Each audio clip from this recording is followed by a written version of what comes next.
Bonjour à tous, merci de votre fidélité à Monlis TV. Bienvenue dans votre bulletin d'information. À la une de l'actualité, le ministère du Tourisme a exprimé son soutien à Ariana Lafont dans le cadre de sa participation au concours House of Challenge, actuellement en cours au Togo. Dans une note publiée le 29 mars 2026 à Port-au-Prince, le ministère souligne que cette participation s'inscrit dans une dynamique de projection internationale mettant en avant la valorisation des talents nationaux et du capital humain. Le ministère du Tourisme estime que la candidate incarne le potentiel de la jeunesse haïtienne, notamment en matière de créativité, d'innovation et d'engagement, et considère que ce type d'initiative contribue au rayonnement d'Haïti sur la scène internationale. L'institution rappelle également son engagement en faveur de la promotion du patrimoine culturel et d'une image moderne et compétitive du tourisme haïtien.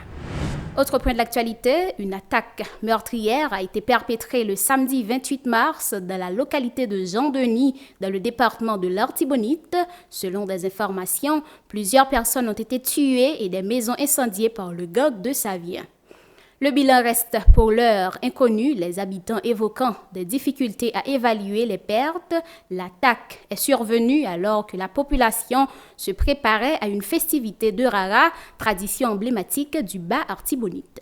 Malgré les promesses répétées des autorités, la situation sécuritaire continue de se dégrader dans la région.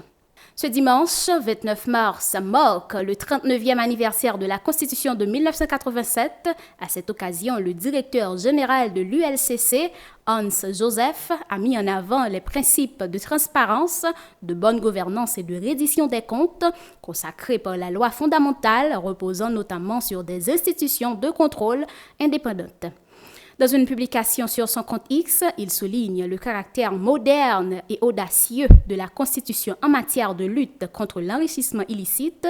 Il déplore toutefois que près de 4 décennies plus tard, des pratiques contraires à ces principes continuent de favoriser l'impunité des acteurs impliqués dans la corruption. Hans Joseph critique également un récent décret pris par le CPT et le Premier ministre intérimaire, Alix Didier Fils-Aimé, relatif au fonctionnement de la Haute Cour de justice, estimant qu'il affaiblit les institutions de contrôle, dont l'ULCC et l'UCREF, pourtant essentielles dans la lutte contre la corruption. Autre information, la Cour d'appel de Port-au-Prince a abandonné les poursuites pour corruption engagées contre les anciens sénateurs Joseph Lambert et Yuri Latortue. Selon des éléments du dossier, l'unité de lutte contre la corruption avait notamment mis en cause Yuri Latortue pour prise illégale d'intérêt, pointant la nomination de sa mère comme coordinatrice de son bureau, une pratique jugée non conforme aux dispositions légales en vigueur. La disponibilité du carburant devient de plus en plus préoccupante dans plusieurs stations-service du pays où des cas de rupture d'approvisionnement sont signalés. Cette situation intervient alors que les discussions autour d'une hausse des prix sur le marché noir prennent de l'ampleur. Sur le terrain, les usagers font face à une pression croissante, d'autant que les coûts du transport restent élevés, en partie sous l'effet des prélèvements illégaux imposés sur certains axes routiers.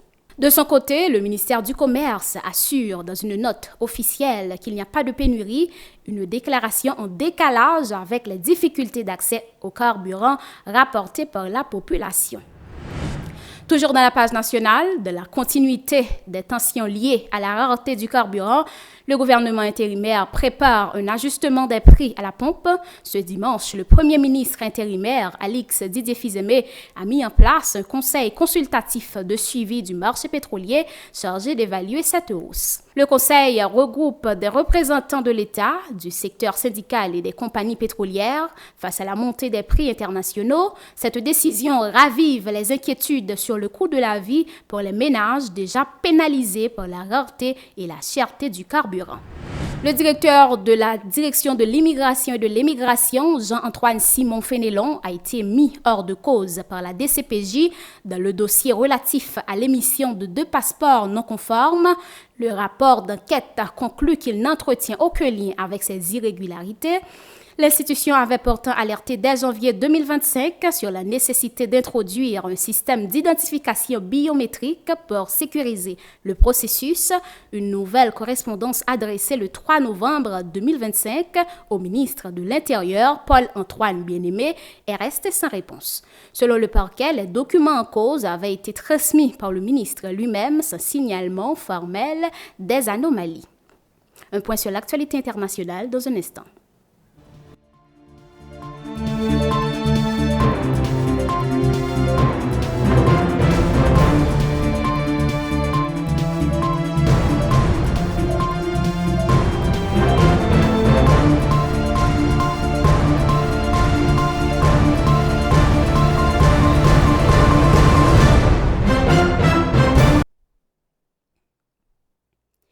L'armée américaine a annoncé ce samedi le déploiement de l'USS Tripoli au Moyen-Orient. Ce navire d'assaut amphibie revenu du Japon dirige un groupe naval composé d'environ 3500 marins et soldats du corps des marines.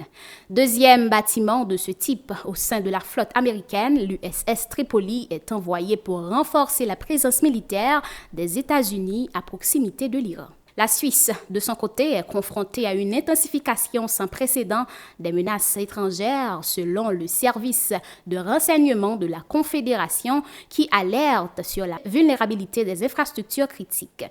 D'après une enquête de l'émission Temps présent de la RTS, plus de 260 cyberattaques ont été recensées en 9 mois, tandis qu'une douzaine d'agents étrangers ont été interceptés en 2 ans. Les autorités signalent également une hausse marquée des survols de drones suspects.